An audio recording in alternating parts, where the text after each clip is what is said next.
सुप्रभातम बच्चों। पुनः सावित्री की श्रेष्ठता का प्रतिपादन करते हुए मनु द्वितीय अध्याय में कहते हैं, एकाक्षरम परम ब्रह्म प्राणायामः परम तपः सावित्री अस्तु परम नास्ति मौनात् सत्यम विशिष्यते। अर्थात एकाक्षरम, एक अक्षर कहा जाता है ओम को, यह एकाक्षर पर ब्रह्म है। प्राणायाम परम तपः, और प्राणायाम परम तप है। सावित्रिया तो परम न अस्ति, सावित्री से बढ़कर तो कुछ है ही नहीं। मौनात् सत्यम विशिष्यते, मौन की अपेक्षा सत्य विशिष्ट है।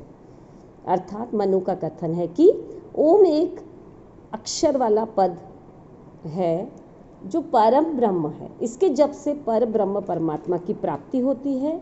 और जब पूरक अर्थात प्राणायाम प्राण वायु लेना, कुंभक यानी प्राण वायु रोकना, और रेचक यानी प्राण वायु धीरे धीरे निकालना आदि, ये तीनों ही द्वारा प्राणों का निरोध रूप प्राणायाम ही परम तप है।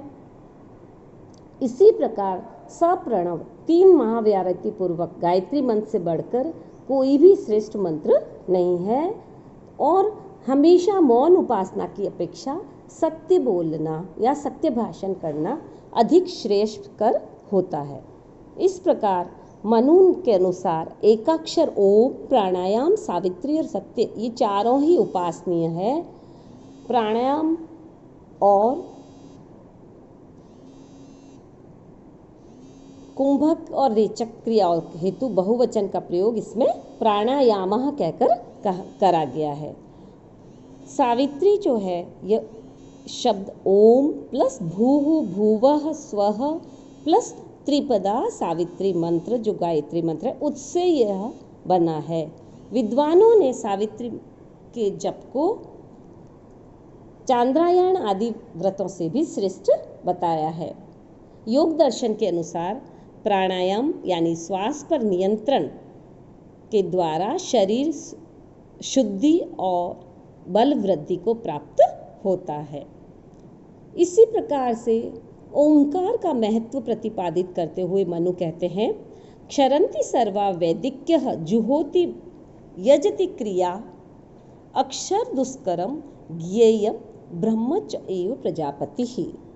सर्वा जुहोति यजति वैदिक्यः, अर्थात सभी होम यज्ञ आदि जो वैदिक क्रियाएं हैं वो क्षीण हो जाती है, किंतु अक्षरम दुष्करम ज्ञेयम ब्रह्म च एव प्रजापति ही, परंतु जो ओमकार जो अक्षर है उसको अक्षय समझना चाहिए, क्योंकि यही ब्रह्म है, यही प्रजापति है। ये इसको किसी भी मंत्र के पूर्व में यदि लगा दिया जाए तो वो मंत्र और शक्तिमान और सर्वश्रेष्ठ हो जाता है। तो मनु कहते हैं कि वेदों में प्रतिपादित जो हवन यज्ञ है, जितनी भी क्रियाएं हैं वो सभी स्वर्ग आदि की प्राप्ति रूपी फल हैं और नाशवान है, किंतु एकाक्षर ओम के जप से जो प्राप्त होने वाला पुण्य रूपी फल है वो सनातन है और उसका कभी नाश नहीं होता है, ऐसा समझना चाहिए। और ओम के जप से साधक को ब्रह्म की प्राप्ति होती है और इसीलिए ओम ही ब्रह्म कहलाता है। इसी प्रकार प्रजाओं का अधिपति भी ओम है और ओम सर्वोत्कृष्ट एकाक्षर है जिसे पर ब्रह्म कहा गया है। इस ओम के जप से, केवल मात्र ओम के जप से मनुष्य का मानसिक बल और बुद्धि में अत्यंत वृद्धि हो जाती है और वह यदि ओम का ध्यान करता है, जप करता है, तो वह पूर्ण रूप से स्वास्थ्य से भी सुरक्षित होता है और अन्य समस्त जो मानसिक आदि विकारों से दूर हो जाता है और उसे मानसिक रूप से बल और वृद्धि मिलती है, उसकी स्मरण शक्ति तेज होती है और उसमें किसी भी विकार के आने की गुंजाइश समाप्त हो जाती है। ऐसी है ओमकार की महत्ता।